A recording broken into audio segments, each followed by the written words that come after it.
I know what you're saying. It's been way too long since I put out a video. In the last video I told you guys basically the same thing I'm going to tell you now. More videos are on the way. It's taken me a little bit too long to get this one out, especially like I said after I promised you that there were more coming. So please accept my apologies. For those of you who don't know me, I'm Nathan, this is Arms of Ilum, and today we're going to be taking a look at another Saber. Like I said, it's been a while, haven't had quite as many Saber projects going on as I would like, so I'm trying to work through some of that backlog. And today we're going to be taking a look at the first Luke Skywalker Graflex Force FX conversion that I've done since I started this. I've done a few of the Rey Jedi training Graflex style sabers, and this is basically the same thing. Internally, they are identical. They use the same conversion kit. They use basically it's the same build. The clamps flipped around, but other than that, I mean, this is darn near the same thing. So let's dig in.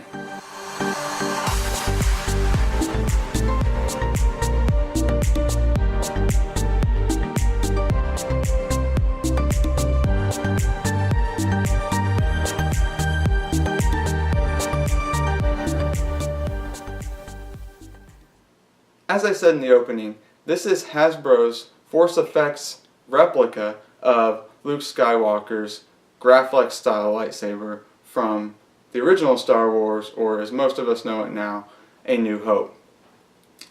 It is basically the same overall build as the Rey Jedi training Force FX conversions that I've done in the past, but because this is made to represent the A New Hope lightsaber versus those later New Trilogy examples of this prop, there are some substantial differences. Once again, despite the fact that they're really supposed to be the same lightsaber. This, for reasons both intentional and unintentional, this prop has underwent several changes over the course of the Star Wars original trilogy, and then even into the sequel trilogy. So even though, like I said, it's supposed to represent the same weapon, it really isn't the same. So let's go over why that's the case. Again, as I mentioned, this really is the same build as the Rey Jedi training version. Internally, it's basically the same, and externally, for the most part, it is the same. Comes apart the same way. Shares quite a lot of parts commonality, but there are some key differences that we should point out just so you guys know. So let's start out at the top of the saber here near the emitter. On the newer versions, this is pretty close to the same thing. Now, here you can see the glass eye. This exists on both the New Hope version of the lightsaber and the Force Awakens and The Last Jedi. So this has reappeared, but it did go away for The Empire Strikes Back, and in that film there were two of these red buttons, one on each side. I was actually quite excited when I ordered the part for this conversion, because this particular glass eye replica is made to resemble the early Fulmer style Graflex glass eye that would have been found on the earliest examples of the Fulmer Graflex camera flash. So that was used on, an example like that was used in A New Hope, so to have it on this replica kind of adds, even though this is not the most realistic representation of that hilt, or the most accurate representation of that hilt, adds just a little bit of, squeezes just a smidge of additional accuracy out of this conversion, and kind of completes the overall look. So we've got that at the front, and that is one of the key differences. One thing I should note is also here you can see it right away. It's got the Custom Saber Shops conversion kit installed. That's pretty much standard for any of these Force FX Graflex style builds that anyone plans to do. The Custom Saber Shop's about the only game in town when it comes to these. There are maybe one or two other folks that do conversion kits for these Force FX Graflex style sabers, but this is the most common one. I did go ahead and replace the Allen style or the hex style screw that comes with it with a slotted screw. This is not technically the correct head shape, but it is slotted like the original for just, again, a little bit more accuracy, and I like the overall look of the slotted head versus that hex style head that looks more like a rivet once all is said and done, because it is so tiny. The other difference that is noteworthy here is the side that the clamp is on. So in A New Hope, the clamp, if you're looking at the saber from the bottom towards the top with the glass eye on top, the clamp, the glass eye being in the 12 o'clock position here, the clamp is in the 3 o'clock position. And you can see that if I turn it around for you guys there. When Empire Strikes Back came out, when they were filming that, the clamp moved from this side to the 9 o'clock position, and from my understanding, because of some complaints that Mark Hamill had about the comfort of it being on this side. So that change is actually carried over into the sequel trilogy as well. So this is the only example of the Graflex lightsaber where the clamp is at the 3 o'clock position there relative to the glass eye. The other change, or the other thing that sets this version apart from the later versions, is that they used a bubble strip rather than a circuit card for the inside of the clamp there. So that also changed. And then finally we get to the back of the saber.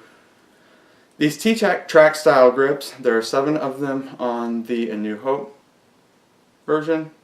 There are 6 on later versions. These are cut at an angle for more of a softer feel. Those are square cut on the corners, and those also have rivets around the bottom to secure the grips in place. These are just held on by adhesive. So again, some small differences, but differences that add up to a kind of a vastly different look. And there are people who have preferences as to one version of the Graflex or the other. I happen to be a very big fan of the Empire Strikes Back version, but sometimes I do have an appreciation for this glass eye as well. So we've covered the externals, kind of the overall rundown. Let's talk about what's inside of this conversion that sets it apart from any of the others I've done. And frankly, it is mostly the same as previous examples that I've completed, but a few key differences. Yes, we have the custom Saber Shop conversion kit at the top. Inside of that conversion kit is an NECree Tri-Cree RGB. That is I highly recommend, guys, if you're going to be doing some of these builds yourselves, if you're looking at doing an RGB build of any sort, look at that NECree Tri-Cree RGB solution. Scott has got over at NEC has got a really awesome option here for you, because it has an integrated diode for that red dye, so that you don't have to install a separate or external resistor, and then just by setting the power levels properly in the editing software, you can avoid even using a resistor on the green and the blue as well. And when I say by setting the power levels, I just mean I turned down the blue just a smidge, the power to the blue through software, just so we didn't blow it out. I don't think it would happen, but when a fully charged battery is pumping out roughly 4 to 4.2 volts, that is quite a bit over the rated forward voltage of the blue, or the royal blue Cree XPE2. So just to play it safe, I toned it down just a smidge in this build, but not substantially. Moving back, under the clamp, I've buried the switch. You can hear it kind of clicky there if you press down the clamp. It's using one of my 3D printed, custom designed switch holders that goes underneath that clamp and looks great.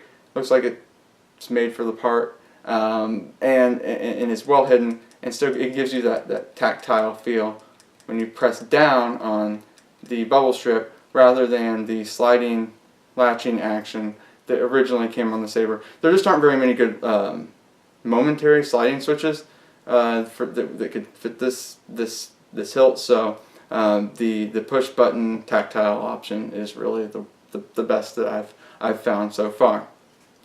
Let's go ahead and unscrew the pommel and access the chassis. This is the first Saber that I built that uses my new version of my Force FX style chassis. This chassis works in a number of Force FX style lightsabers because they're all basically the same internal diameter, so they can fit similar or the same battery packs. So this here, I'm going to pull it out, features a Spark 3 R2 from Nigon's Electronic Creations, or NEC, just like that LED. It has a Trustfire 18650 lithium-ion battery. I rewrapped it in this blue to kind of match the blade color and to get rid of that Trustfire branding, but trust me, no pun intended, this is a Trustfire cell that's 2400 milliamp hours. Plenty of power to run a basic in-hilt conversion like this, no problem. At the back we have one of the KR Sabers 28mm high bass speakers. I found that these are slightly better than the Vico ones that the Custom Saber Shop sells, so I'm happy to use them when I can. So if I'm going to be placing an order with Scott at NEC, he carries these, so I might as well just throw one in to go with the build, so that's what I did here. Then we have the recharge port. So this Saber has a couple of different options. It's a removable battery, so like I've done on many of these using my custom chassis here, you can remove the battery to charge it, or you can plug it in right here using a standard 2.1mm barrel plug. Just, it's a matter of personal preference. I tend to prefer the barrel plugs because they put less strain on the chassis, but for people who are going to cons, it's great to have that removable battery option as well. So let's go ahead, and while I've got the Saber disassembled, I'm going to remove the kill key, and you'll hear that boot up sound right before we go ahead and check out some of the blade colors. And there you have it. So I'll be right back in a moment.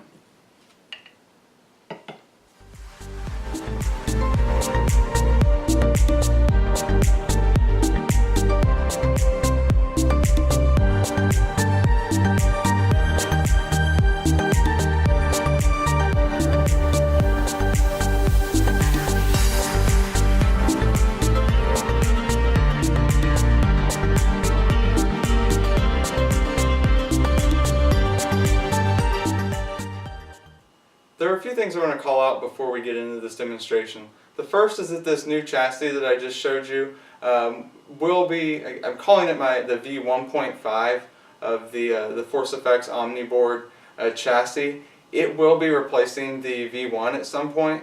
It's designed to have better fitment in these hilts, so that hopefully with the Vader conversions we won't need to use the set screw like I have in the past.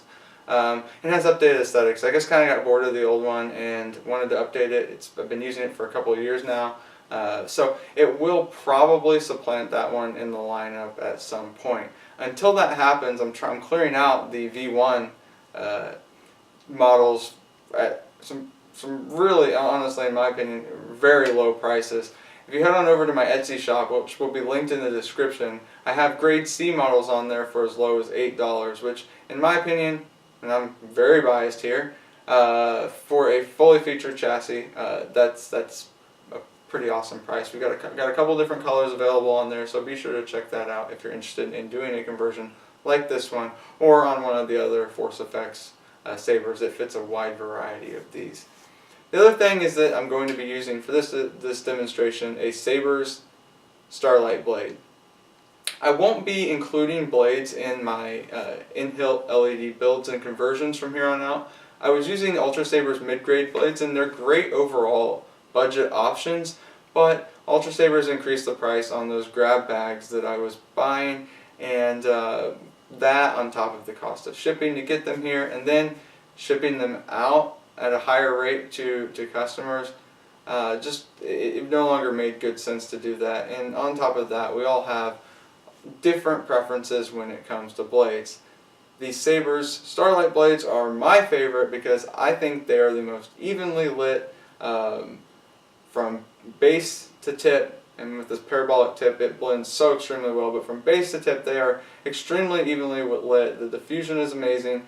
I've done a video on these before, so be sure to check that out if you're interested. But I'll be using this for this demonstration, and please note that it is a 25mm in outer diameter blade rather than a true 1-inch. What that really means is that in this conversion, and in really any hilt, it does start out a little bit loose. That is, in my opinion, awesome because it fits every saber I've tried so easily. And a lot of people, what I would recommend doing is just wrapping some packing tape around the base until you can get that nice snug fit that you're looking for. Go ahead and put it in here. The retention screw on this build is the red button here. This is using the V2 of the Custom Saber Shop's conversion kit. The V1 had a 832 set screw in one of these black windows here. This one does a better job of retaining the appropriate look of the Graflex, so I like using this when I can. The set screw doesn't, or the red button screw doesn't protrude very far into the blade holder, so you have to make sure that the blade fits the holder or the conversion kit quite snugly for it to stay in place even with that screw. But it still works, and the look is appropriate, so I'm a big fan. I'm really glad that the Custom Saber Shop has started doing this and started offering this as a regular product instead of a custom order that it used to be. The first sound font that you're going to hear on this is Graflex 4 from LDN Custom Sabers. It is a one-for-one rip from the sounds of A New Hope, so everything here is 100% accurate. It is how the Graflex sounds in the film. So let's go ahead and fire it up and I'll talk to you about the color. That ignition sound is just amazing. It's actually unique. I don't remember it being unique in the film, but this is definitely one of my favorite ignition sounds of any of the sabers I've done to date. As you can see, this is a very light blue blade and has a pretty heavy flicker to kind of replicate. In the film they used a mirrored stick that was rotating to kind of create the base for the lighting effects that were used on the sabers ultimately. So I try to replicate that here because those had some interesting blade effects. It made the blade look alive. So I try to replicate that here with a heavier flicker than I would normally use on a movie replica saber. For the Flash on Clash, we've got green.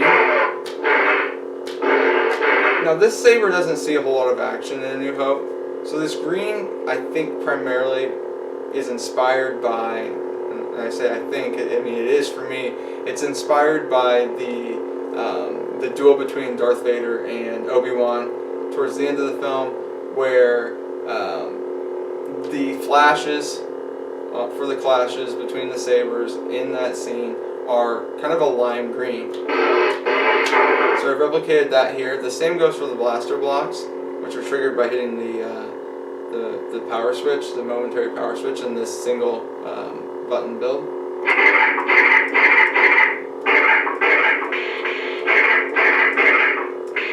And there you have it. One thing I want to mention, I really don't want this to go forgotten, is just how improved the motion detection and sensitivity is with these Spark boards. The old Spark 2s were really struggled in this regard, in my opinion. They had great swing sensitivity, which is still here, and is actually improved on the Spark 3. But their clash detection, you almost had to go full Paul Bunyan on people to get a clash to register. It was unreal. You really had to beat somebody down, or beat something down. For those of you who aren't trying to injure anybody, you really had to lay a beat down in order to get those clashes to register. Here,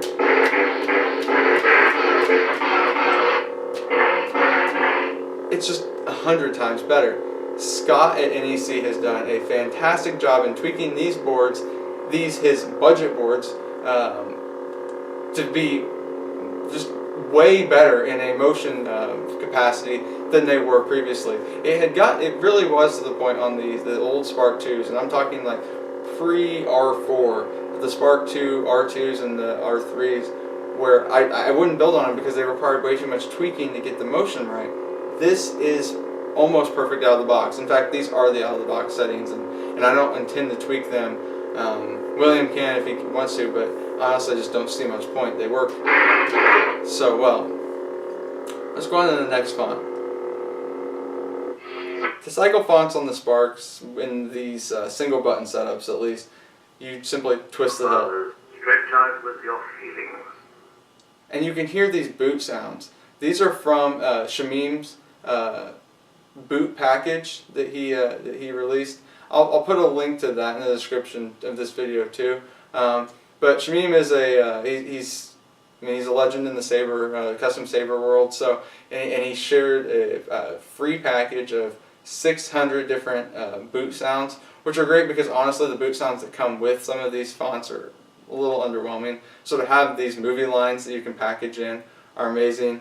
The first I think we'll roll back around to that first boot sound so you can hear it. It's the classic, "This is the weapon of a Jedi Knight," from Obi-Wan. Then we got another Obi-Wan quote here for the second font, and then the third font we'll actually have a Luke Skywalker quote. But for this, this is the 501 Commander font. It is one of the default fonts on the Igniter.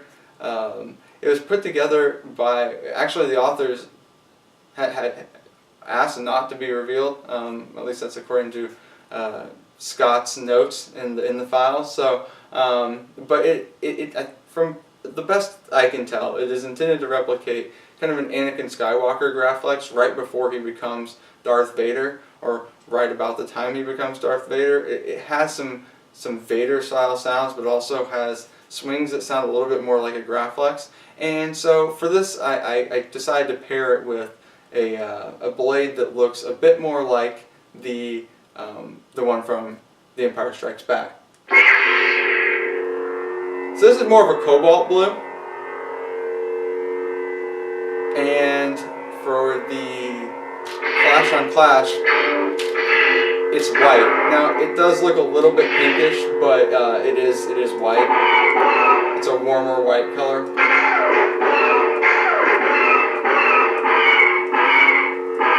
But you can see those blasters sound a lot like the prequel trilogy. The hum is very stable, sounds like a Vader. It just doesn't have, like, the swings don't have quite as much of the Vader flutter that you're used to hearing. So in my opinion it does seem to be kind of a cross between like an Anakin sound and a Darth Vader sound, which I think is very, very cool and still appropriate for this hilt. Let's move on to the last one. Stretch up. I want to learn to waste the Force and become a Jedi like my father. This font is Hidden Warrior. It's another default font for the Igniter 3. It's interesting. So it's intended to kind of sound like a duel inside of like a canyon with kind of hard surfaces around. I think it sounds very cool. On this I did swap out the swing sounds with the swing sounds from 501st Commander. So the swings will sound the same across both of these fonts. It was mainly because the swings on Hidden Warrior were just way too short and they sounded weird, especially if you weren't swinging the saber extremely hard. So swapping those out really improved the overall immersion and the overall, at least the overall realism of the saber. For coloration here, I'm going to go ahead and turn it on and then I'll talk. For the coloration here, we have again gone back to the lighter blue. This doesn't have quite as much green in it as the first font we saw. This is intended to kind of look a little bit more like a cross between The Force Awakens and The Last Jedi.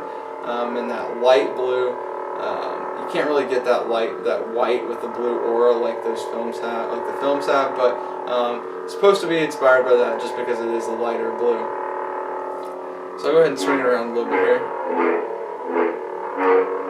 And those those swings sound perfectly fine with this hum. That's one of the beauties of the NEC style fonts, is that because they're polyphonic, you've got the hum that runs all the time, and then the other sounds are layered on top of it. The hum is not part of these swing sounds, so you can put any swing on top of the hum, which is great if you've got a font that you don't necessarily like the swing sounds or the clash sounds, or whatever you may have.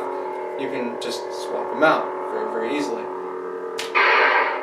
For the Flash on Clash, this is a pinkish purple, and that goes along with the Force Awakens and the effects that we saw in that film. And then you